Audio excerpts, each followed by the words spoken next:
I have a special guest tonight. This is my wonderful friend, Jenny Hochstein.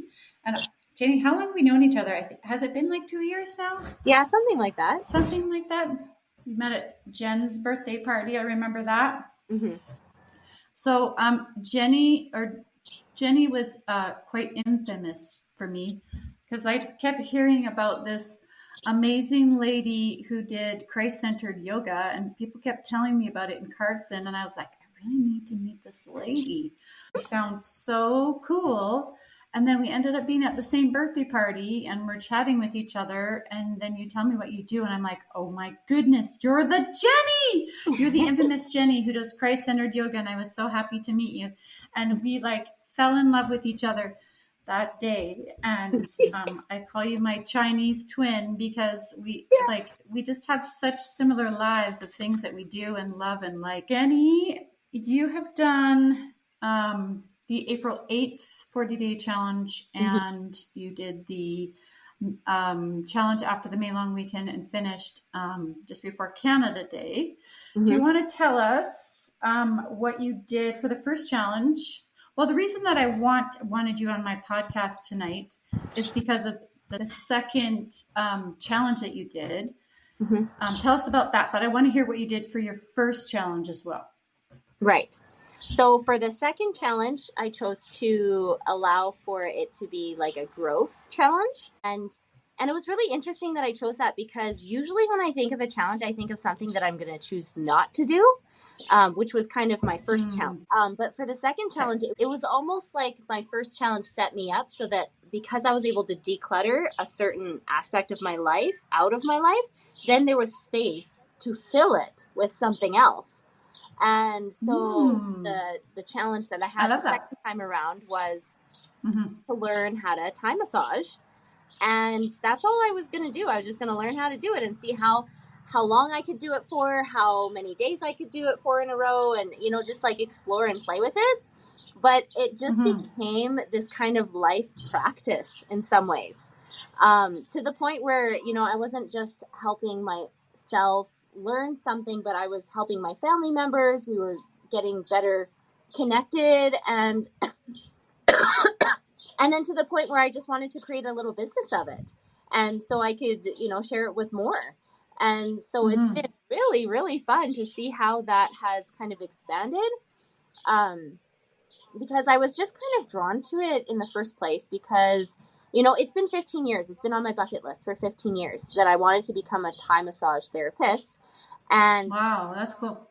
Yeah, I finished my yoga teaching and I thought I would just jump right into it right away. But, I had a baby and my first baby, and I, having 5 kids. And so it's been really nice to come back into, what did I want back then? And, I can do that now. And so it's been really fun to just kind of dive in, do it. And it's everything that I thought it could have been, but it actually is the perfect time for me to be learning it right now, because it is just absolutely relevant for, strengthening my marriage, helping my children as they're older, and then also just being able to have an outlet for me that really fits my personality so well in a way that I didn't even conceive. That I feel like that's kind of what happens when we allow for the kind of the mysteries and the variety needs be met by God by just being willing, having this willing heart that's been developed over time, and to trust him, and then getting these little ideas, little promptings along the way, and just thinking, well, what if I could try that, and just kind of exploring it, and then realizing, it's always so fun for me when I have no idea why I need to find or do something, and then I start doing it, and then all the pieces seem to fit like a puzzle piece. It's like all the missing puzzle pieces are suddenly now laid out and revealed to me, and it's so much fun. That's awesome. Can you tell me, so just with the Thai massage, you said that you're doing it. Okay, I'm going to quote you. You said you're doing it in the light of Christ way. So can you expand on that for me? Well, this is something that I found around a time when I was trying to see, where do I want to go with yoga even, right? It kind of stems back to that. I just kind of thought, well, I love the roots of yoga and how in the Western side, the Western philosophies have kind of turned yoga away from, the spiritual elements that it started with. And the Western world will just create it into an exercise. It's just about working out. It's just about flexibility. It's just about the physical, tangible things. Right. Whereas on the Eastern side, like when I learned from a person from India, she was my yoga teacher trainer, and she told me about how there's these poses. There's temple pose that is just like this, and it's over the head, and that's temple. And there's all of these poses, and how they are meant to help build that inner spiritual strength of someone. Originally, yoga was done as like a part of like military training in some sorts, to be able to make sure that those warriors were spiritually sound, so that they could be, impenetrable. They could really do so well at protecting and being the warriors of virtue that they needed to be. And it's just been so fascinating for me to really explore that element of it. Like when I first started yoga, it was for the exercise.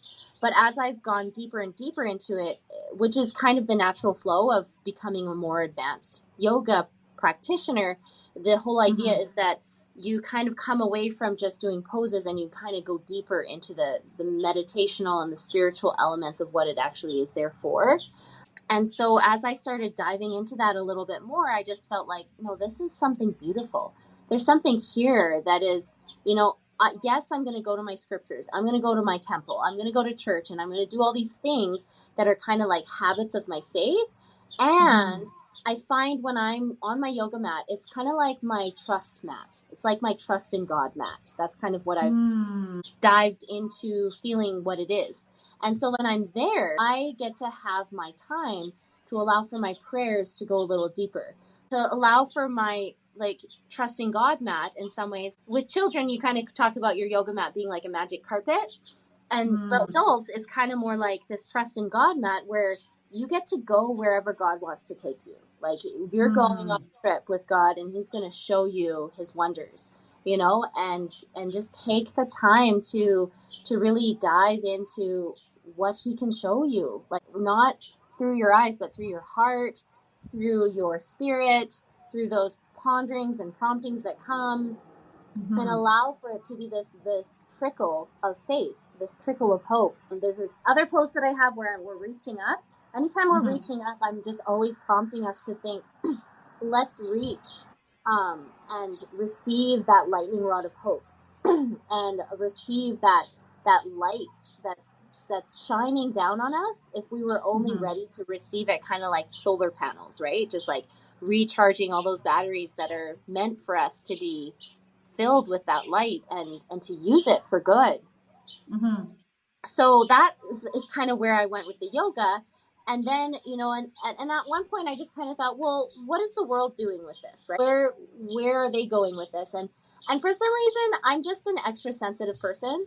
And so I'm I feel like one of my gifts is a gift of discernment. And, it just only takes one or two Google searches to just kind of see the darkness of where some people will take good, beautiful things and turn it into something that is just about sensual, sexual, whatever, and turn this loving, beautiful thing where you can be connecting with God into this lusty kind of a thing, right? And I just kind of like, I don't want to be a part of that. So I felt like one part of me said, you know what? I don't want to be a part of this. If it's going to be anything close to that, I don't want to be a part of it at all. But then I just got that very sincere, grounded voice be like, no, I need you to be there, because you're going to bring in the light. You're going to bring a restoration to the yoga, right? You're going to help be a part of that. And I was like, okay, right? Sure, I can do whatever you want me to do about that. I know it's not all going to be me, but sure, I can be one more voice, one more person that's, if someone needs to Google search something, I can be a landing space, right? Like just like our homes, right? They can just be our own little pockets of refuge for people to just rest and consider that maybe life isn't as bad as we thought it was, because in this spot, one little lily pad in the world, it's beautiful, right? And this is how people take all that is given to them and decompose it and turn it into something that's so much more beautiful than anyone can conceive. I So love it. that's kind of how I perceived what I needed to do with yoga. And I just kind of thought that's what I was going to do. So I've been doing yoga retreats, and I've been doing, teaching this yoga to Christ kind of method in my morning classes, as well as my yoga retreats. But then, now onto this second round of the 40-day challenge, I'm learning Thai massage, and, same thing. There's the dark side of where people will take something like that, something that's supposed to be for healing and really beautifying someone's, ability to function in their bodies, right? And then it's the whole worldly side of it. And I just kind of thought, I don't want to be a part of that either. But then the same prompting is like, no, I trust that you're not going to be a part of that. And I need you to be there so that you can be that light and an example of what it can be, right? The restoration all again. So Thai massage, I've never had a Thai massage. But you're talking about Thai massage in, the light of Christ way. So what would that look like? What would it feel like? Like, what would the experience be like as you're like learning about this and doing it? Just kind of explain that to me. Yeah. So it's just basically being able to see the person that I'm working with as a baby, basically, right? Seeing them for who they really are, right? As somebody that someone loves so much, right? That is just, someone to behold and cherish, and working with their bodies in that way, right? So being super thoughtful, respectful, and considerate of their bodies as this beautiful creation that God's created for this person. And every touch, every movement that we're going through, there's a sacredness that goes along with that, right? Like a sacred honor to be with another person that's willing to allow for the trust to be extended to me, to be some kind of person to then help them. And that's just the beauty of it, right? So it's because I find, okay, so there's regular massage, right, where it's the muscles are being, manipulated, and deep tissue, all of this, right? And there's a lot of really heavy work on the therapist, and the person just lays there and takes it all in, right? But the thing that I really like about Thai massage, it's kind of like how I feel with the gospel. It's a back and forth dance, right? It's not just one person heavy lifting.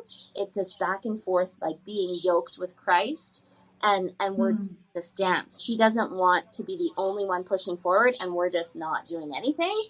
But he doesn't want us to be all by ourselves pushing forward and not allowing for him to be a part of our experience either, right? He wants us to be yoked with him as we do this.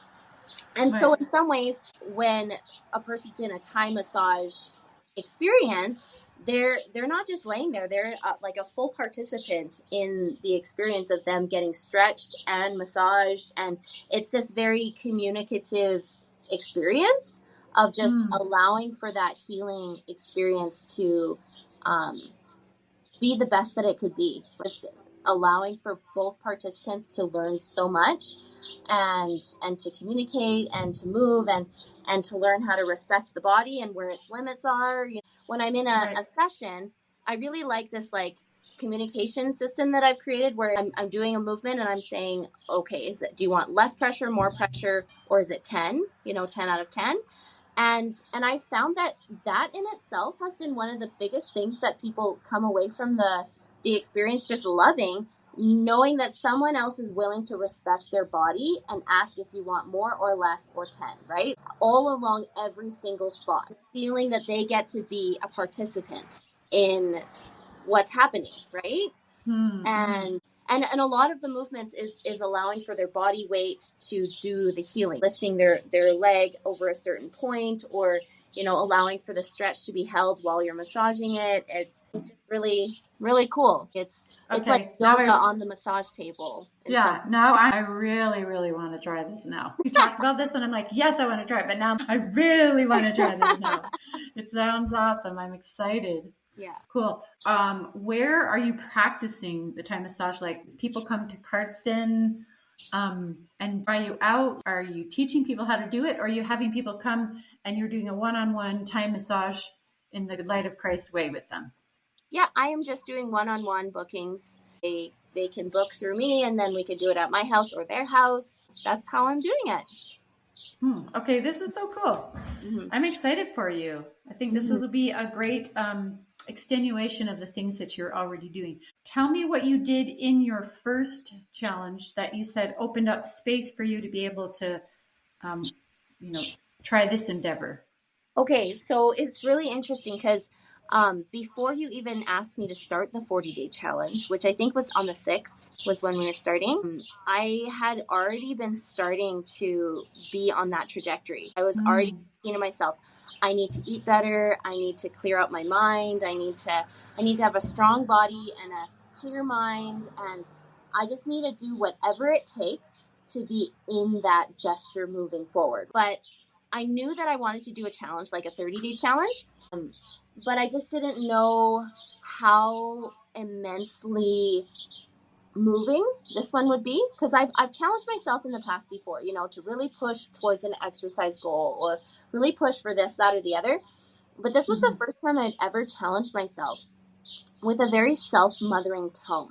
I was very, very specific that whatever I did on my challenge, it needed to be done with compassion.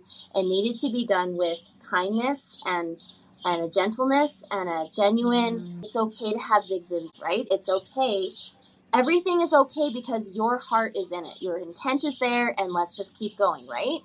And I feel like that tone really set it up so that I could keep going. Because if I didn't have that tone, I probably would have given up in the first week and been like, why do I even want to do 30 days of this? This is enough. Right. It's a lot of that shame talk, that inner shame talk that just draws us down, discourages us, and makes us think that we shouldn't try anymore. But for some reason, because I really set my intention that I was going to have none of the shame talk. Whatever I was going to do in the 30 days, shame was not allowed. And it was going to be all about love, all about kindness. And so really, I just started with just this general gesture of, like, I know what I need to be doing to be eating the cleanest that I can. And so I'm going to start with that.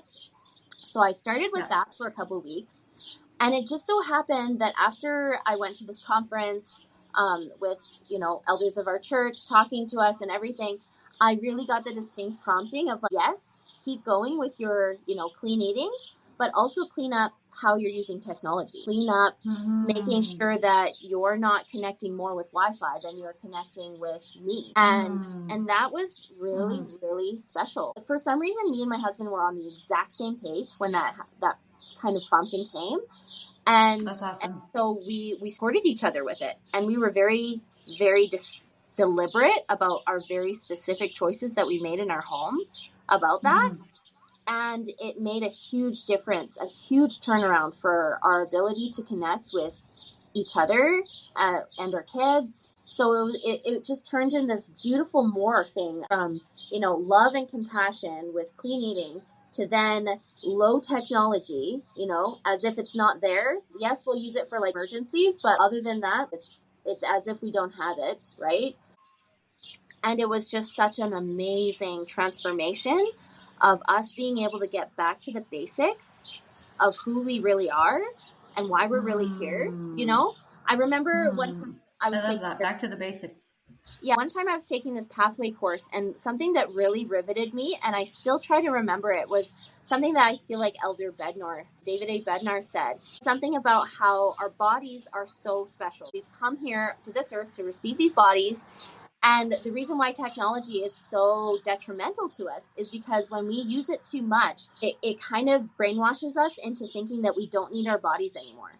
We just need to be in this virtual interaction world, and our bodies don't really matter, because in this virtual world, we don't really need a strong body. We just need to be interacting. But our whole life leading up to this time has been to receive our bodies and to do what we do with each other, with our bodies, and to grow our bodies and allow for that experience between spirit and body and to progress. I've always just kind of kept that in the back of my brain, like, whatever I do in life, make sure that I'm not getting so sucked in to the technology and the conveniences that I forget that I have a body that needs to breathe fresh air and needs to move and needs to feel amazing, right? Rather than thinking, oh no, I don't need to feel amazing in my body. I just need to be able to click this and click that. I love that. I'd love to learn the source of that because I think it would be great. I know you said it was David Bednar, but from what year, what talk?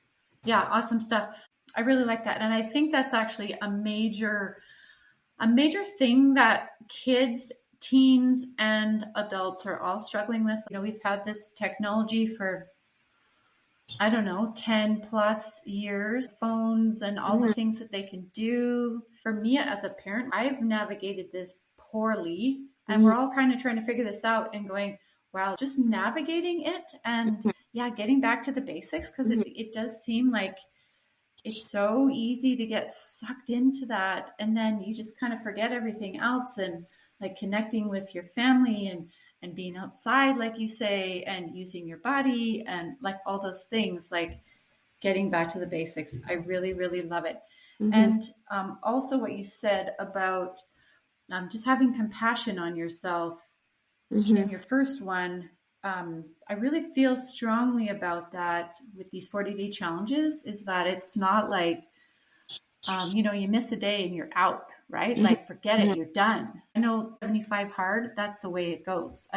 If you know about the 75 hard challenge, it's like very specific things that you have to do. And if you don't do it, you're done, you're out. It's once and you're gone, right?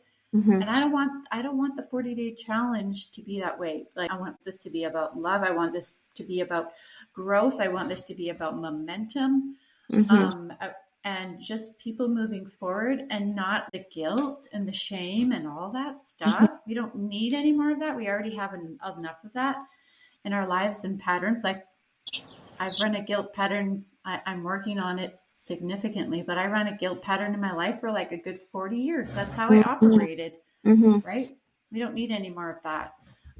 But yeah, just the moving forward and developing ourselves and becoming the people that God desires for us to become. I love it. And I love it how you express the compassion for yourself. I really, really love those words.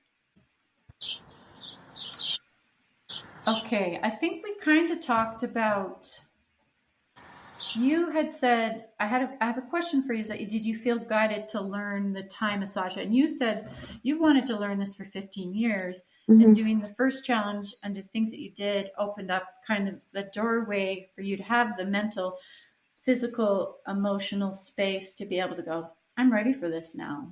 Yeah. So I think that's so cool.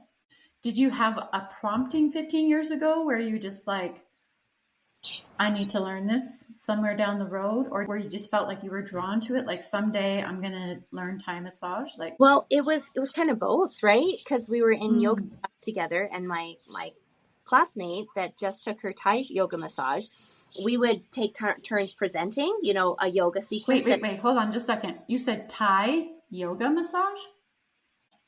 There is yoga massage, and then there's Thai massage. Okay, and this is what you were talking about before, but I didn't realize that there's yoga massage. Okay, you're blowing my mind right now. I didn't know this. Okay, that's cool. Yeah. Okay, all right. So anyway, we were together presenting our different sequences, and I just felt like every time she presented, she had so much more to give. Like, I would just be waiting for her to present again, because I loved her classes so much.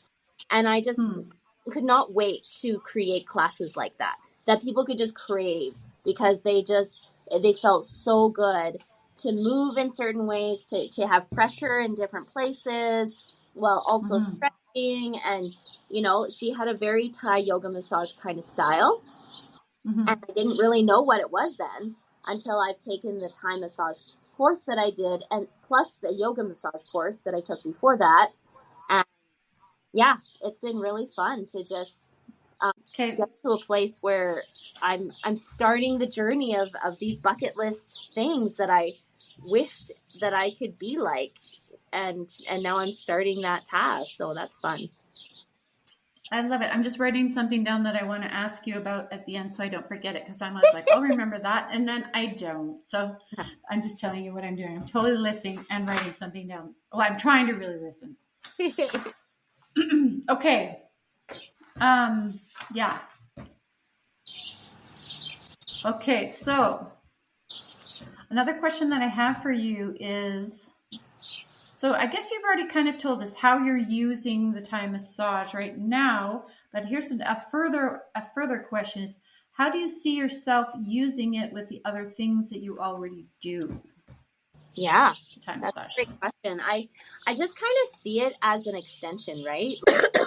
For example, it's really nice because when I teach yoga, I'm very much on the meditational side. So Mm-hmm. I love going for like a 45-minute of yoga, but then like a 30-minute of like the meditation. Let's get deep into this. Let's relax. Mm-hmm. Thai massage is nice because it was traditionally done on the floor.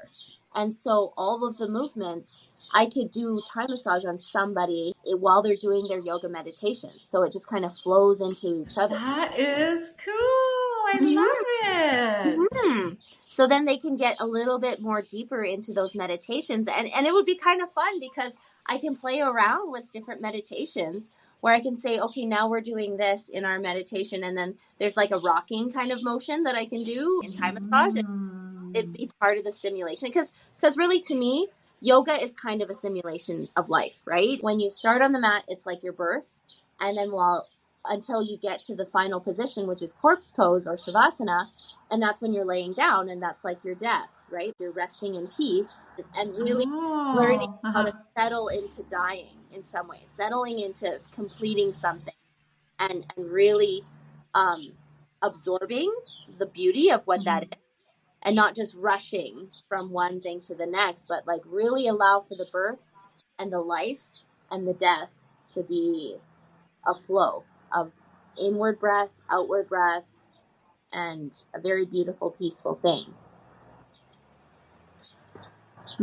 Okay, that's awesome. I love it. So basically, we have a, do yoga, your Christ-centered yoga with you, and I've done Christ-centered yoga with Jenny, and it's awesome.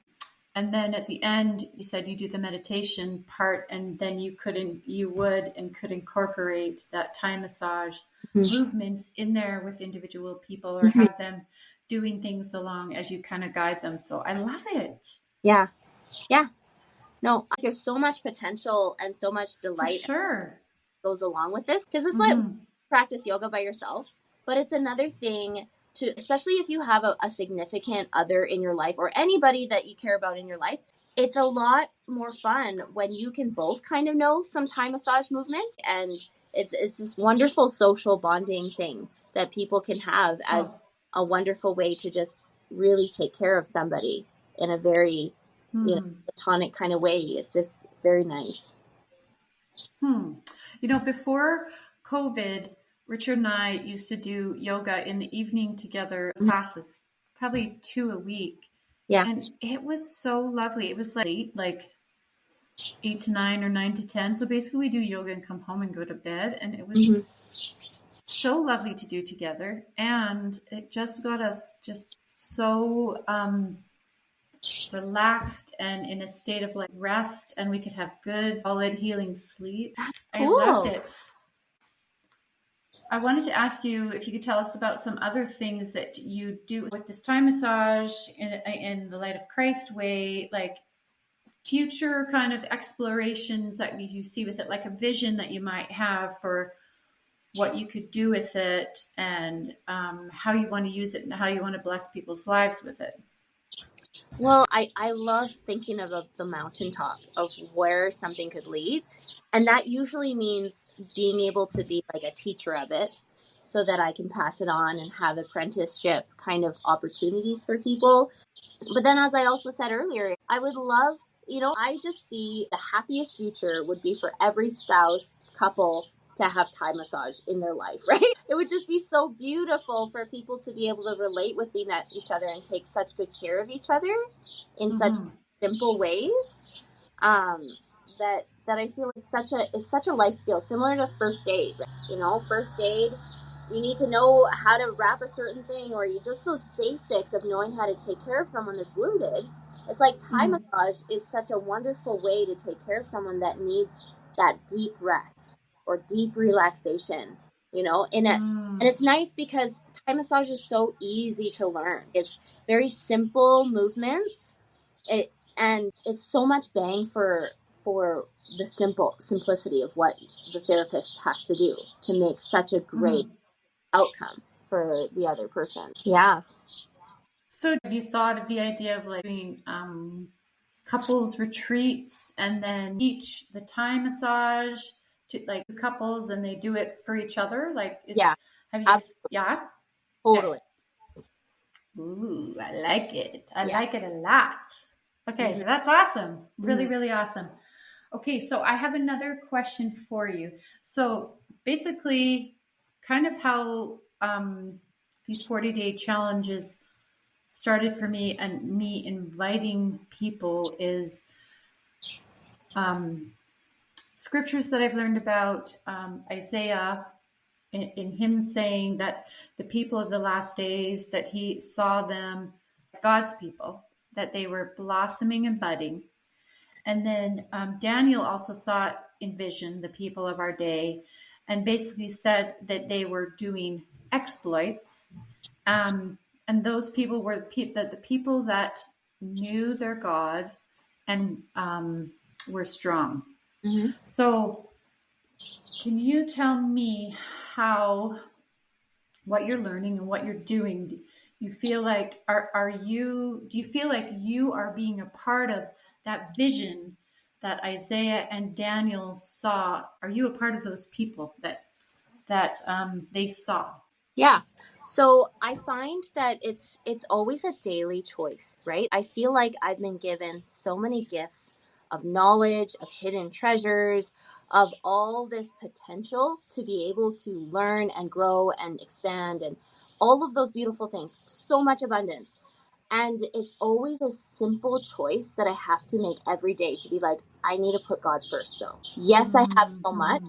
And yes, I can click away on my phone and do things. Yes, I can just do all these chores. And, like there's so much busyness that I can be participating in. But it's that I know that it's when I choose to be like, I'm going to choose God first. I'm going to pray first. I'm going to listen to conference. I'm going to ponder a little bit. I'm going to read some verses, highlight some things, really try to interact with these things that I know Heavenly Father wants me to be doing, right? I feel like sometimes some of us get to this level where we think that we're almost like better than God or something like that. Like we can just push forward. We don't need him anymore or something like that. Like it's this weird idea that kind of gets into our mind. Like we're doing fine. Like we only need God when things are bad, right? Like when things are good, we'll just carry on and just, take it for what it is right now. It's fine. I just really feel like he wants us to care about what he cares about as often as possible, right? As often as we can possibly fathom to consider what he's thinking about and how he sees a certain situation. And, if he cares about the covenants, if he cares about the commandments, there's a reason for it. Those are like the baby steps for us to become creators of universes like him, right? They're not just these things that he's saying, oh, it'd be nice if you knew about these things. No, he's actually saying, these are some things I want you to memorize and know, kind of like multiplication facts, right? So you don't even have to think about them, but you do. They've just become so much a part of you that now you can move on to the next thing. You can move on to the next piece of revelation that's for you now, because you've taken the time to already be a person that is a guardian of virtue, for example, or a guardian of faith, or just this person that he can know, he can give more to, right? Because we're not allowing for the covenants and commandments to be burdens for us. We're allowing for ourselves to really see them as the blessings that they are and be so genuinely grateful for them. Like the last talk that I've been studying right now is Sister Dennis's talk from General Conference April 2024. And she talks about the garments, right? She talks about the power of how grateful she is she gets to wear the garments, because they are a symbol to her of being covered by Christ's atonement. And to me, that was a huge humbling moment, because yes, I might have already been a convert for 20 years now. You know, I was joined the church when I was 15. But there's certain commandments and certain aspects of my faith that I couldn't have given that talk the way that she did, right? But because she gave that talk and inspired me, and I could listen to it and really take it to heart, now I have this deep, deep burning desire to be like that, right? To love these covenants and commandments, and rejoice that I get to be a part of it, that I get to know them, and I get to like love, like that God wanted me to have those blessings and really see it like that. Because I think sometimes I see certain aspects of maybe gospel living kind of like, you know, how a parent, a mom wants their kids to eat their vegetables and their kids like, come on, right? No, give me the candy. Just give me the candy, right? Yeah. It takes time for me sometimes with certain aspects of, you know, the way that Christ wants me to become like him, that I'm like, okay, I can do these things pretty easily, but these other things, it's like, no, don't tell me to do that. Don't tell me that because I just want the candy. But it's been really nice to learn how to be more like them and learn that, especially with these 40-day challenges, one of my favorite outcomes that I didn't even expect from doing them has been a greater self-confidence, a greater self-discipline, a greater awareness that I can do things that I never thought that I could ever do before. So I really feel like, you know, going from that chrysalis caterpillar state to becoming like a butterfly. It's the same matter, but it's been transformed and expanded and allowed, you know, to go from this crawling being to this flying being. Like, that's pretty cool. I love that. I love the awarenesses and the takeaways that you have experienced and shared with us. Just in you talking about that, that's one thing that I'm noticing too and haven't really had words for it. So I am appreciating your verbalizing it for me because I'm like, yeah, actually, she's right. That is what's happening. I have been really working on my eating, what I'm eating, and not eating the sugar. That's been a challenging one for me. Not eating chocolate was really challenging for me because I was addicted to chocolate. Right. And I love eating. I love eating. Food is yummy. Yeah. And but I've started fasting in the evening. Like at first it was like 8 o'clock on the weekdays till like 9 in the morning. But then I trimmed it back to like 11:30 till 9 in the morning. And then this week I kind of had a breakthrough where I'm like, I think I need to stop eating at 7. And I've tried that for the last 2 days and I'm fine. And when I get hungry, my rule is if I'm hungry a little bit at night, I just have like fruits or vegetables. That's it. That's all I eat. Just to take the edge off because I don't like to be really hungry. Yeah. But I'm the self-control. I have a lot more self-control than I used to. And I hated being hungry. And now I'm like, it's okay to be hungry. Like, not like starving, but my ability and my self-discipline, like you said, is growing. So it's so cool. And yeah, I'd like to just stick to this is what I'm doing and I can do it every day. And even if I have a bad day, it's okay. Yeah. I'm going to do it better tomorrow, or we can start again tomorrow. And it's okay. Having the compassion, like you said. Yeah. And shifting where things are easier now that before were a lot harder for me. I felt like I can't do that. No, I don't want to do that. I don't even want to do that. But now I'm like, I can do that. Yeah. So there's like, it's changing. Like things that I thought, no, I don't think I can do that. I don't want to do that. And now I'm like, I think I could try that. And I think I could do that. Like it's making me more confident in what I can try and what I think I can accomplish. So thank you for expressing that and just the way that you did, because I feel the same. I'm having the same experience as you with that. So I appreciate that. I wanted to know, so I'm coming to see you because I really want to try this Thai massage now with you. And I'd love to do a class with you, for the yoga meditation and Thai massage. Like, Yeah. sounds so cool, so delicious. So, can you tell people, you live in Cardston, how would people, like, if they watch this podcast, how would they get a hold of you? I guess for a yoga class, they need to come to Cardston. Let's say somebody listens to this and they don't live anywhere near you. Have you thought about in the future recording yoga? Have you thought about anything like that before? Or Absolutely. have you done anything like that before? Yeah. So it's kind of interesting because a little bit after the last retreat, I was asked around the time of the second 40-day challenge. I got all these little surprises. I got the Thai massage course, and then I had a friend reach out and said, I want to interview you doing yoga. And she just interviewed me, and we were doing yoga together on her show. And then the video guy said, hey, would you like a yoga show? And I just kind of thought, I've always wanted a yoga show. It was kind of this wonderful opportunity. We're just happy for community members to think of what they want a show about and come to us. Like it was just very neat. And I just thought, so that's definitely up in the air because I'm just always trying to like open my channels of like, this is where I want to go. I want to keep this open. I want things to flow. I want things to be accessible. How could we match up the right people so that we can make something happen, right? And so that was a fun notion in that direction. So hopefully that will keep going, and then hopefully there will be like this yoga show that I can do. That would be so cool.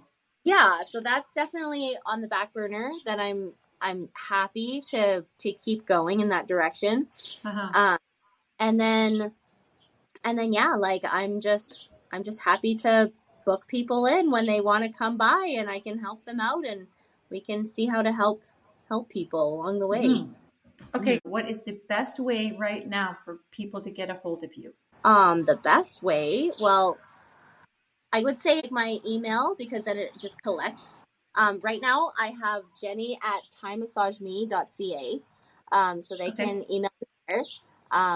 And also texting my phone number, 403-915-5358. Another thing that I just got word of is I'm going to be in Raymond at a nervous system reset retreat. So It's going to be me and my friend Rachel, who does biomagnetism, and then her friend Carly, who does flexology kinds of things. And so we're just all, it's going to be a full 9 to 4. So just lots of learning in the morning, lunch, and then people can and choose which treatments they want to choose for 20 minutes each. And then we're ending with a sound bath. And I'm like, oh, this is so fun. Wait, who's doing the sound bath? I don't have that information just yet. This is all coming in like 2 days. I have somebody perfect for you. Perfect. She's amazing. I haven't been to one of her sound baths yet, but I know they're incredible because she's incredible. It's my cousin, and she does massage and emotional release work while she massages you. She's incredible. Oh, very cool. Okay, I'm going to hook you up with her. That would be so cool. Yeah. Okay, and what if people want to come to this retreat in Raymond? Yeah, then they could just contact me and I can send them the information. Yeah. Okay, so it's 9 to 4, and what's the cost for the retreat? It's $97. Okay. All right, that is very cool. Okay, so email. Repeat your email again. Jenny at thaimassageme.ca. Okay. And just repeat your phone number one more time. 403-915-5358. Okay, perfect. Okay, you've got a lot of exciting things that you're doing. I'm excited to be involved with them. I'm coming for a Thai massage. We'll work out the details for that. I'm interested in that retreat. We'll figure it out. Okay, that's super cool. Well, I want to thank you so much for being willing. And you guys don't know this, but we had technical difficulties before this. And Jenny stayed composed, and I tried to stay composed. And here she is. And I'm so grateful that it worked and that we got to do this podcast together. I'm very appreciative. And I love you. You are my Chinese twin. I'm so glad. I love you too. All right. Good. Do you have anything Sounds else good. that you want to share? Oh, just bucket loads of gratitude for you, Andrea. Just feel so blessed, like meeting you. Just it's such a wonderful energy when I can be with somebody that I not only can laugh so hard with, like so hard, just stitches, but also just have such deep, great spiritual and meaningful Whoa. conversations. Yes. And so it's just been so much fun to get to know you and to see you move forward with your goals and dreams. It's just been so synergistic, and I've just been so grateful that we can have this synergy. Yeah, me too. I love it. I love not just me doing this by myself, but a community of us like going together, being accountable to each other, and just moving forward and keep developing ourselves, right? Yeah. And moving towards God. It's so exciting to me. Yeah, I love it. So thank you for being a part of this journey with me. You're so welcome.